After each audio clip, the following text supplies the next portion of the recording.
was asked two questions to address at this conference. The first was, what are the big questions facing NGOs? And second, what do you see the field of NGOs looking like due to social innovation in the next 10 years? So I'm going to make a few points, but I want to start with a couple of sort of like preparatory remarks, if you will.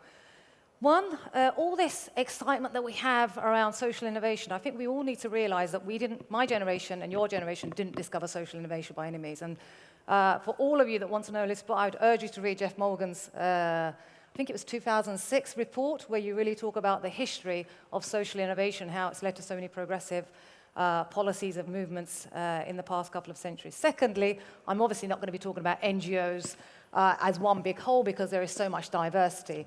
I'm going to confine my remarks to the more formal entities, if you like, rather than general civil society. So what are the big questions that I see?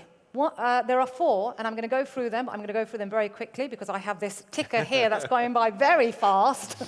One is around the players. Two, relevance, the relevance of NGOs today. Three is around collaboration. And four is around impact, as you can imagine.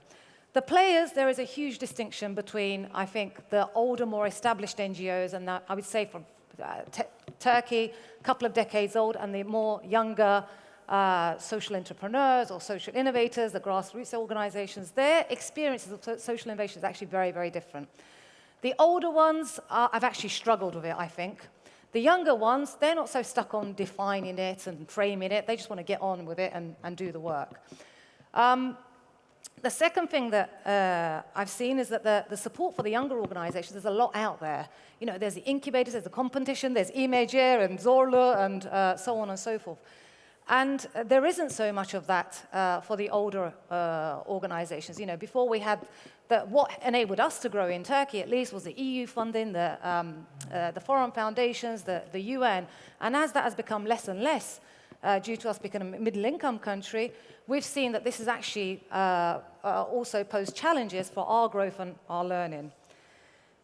The second one is about relevance. The issues that many of us work in haven't really changed. I mean, I've been working for 25 years now. Education, gender, inequality are the issues I work in. Those issues haven't gone away by any means. They've changed, but they haven't gone away.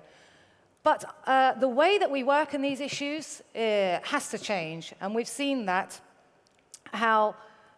because, you know, innovation isn't necessarily about solving a new problem, it's about solving a problem.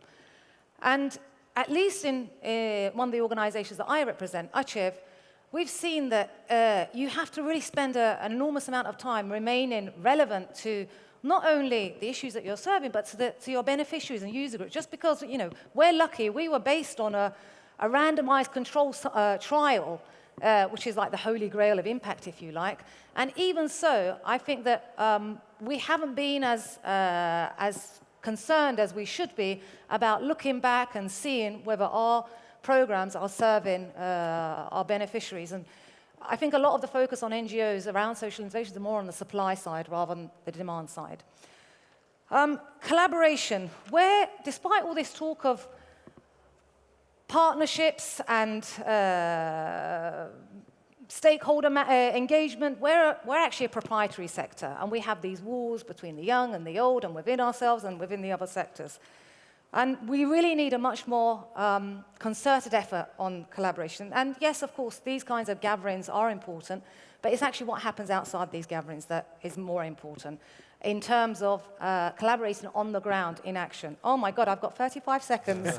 Right, I'm going to rush through what I see in the next 10 years. One, I see a lot more fragmentation, a lot more informal groupings, a lot more pilots and experimentation.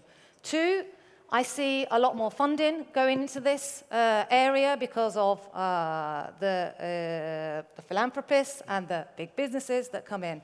Three, I see a lot more dissent. I see a lot more disagreement because social innovation does, in fact, challenge a lot of vested interests.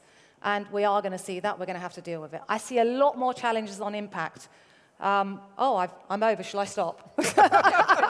Final sentence.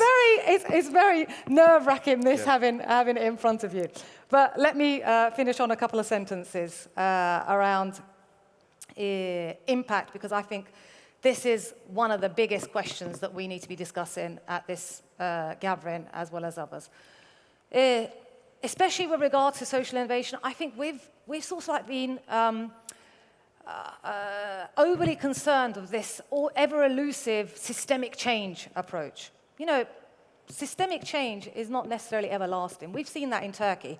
We had massive gains in civil sector at the beginning of this decade, and some of those gains, some of those changes have been eroded due to policy changes, due to societal changes.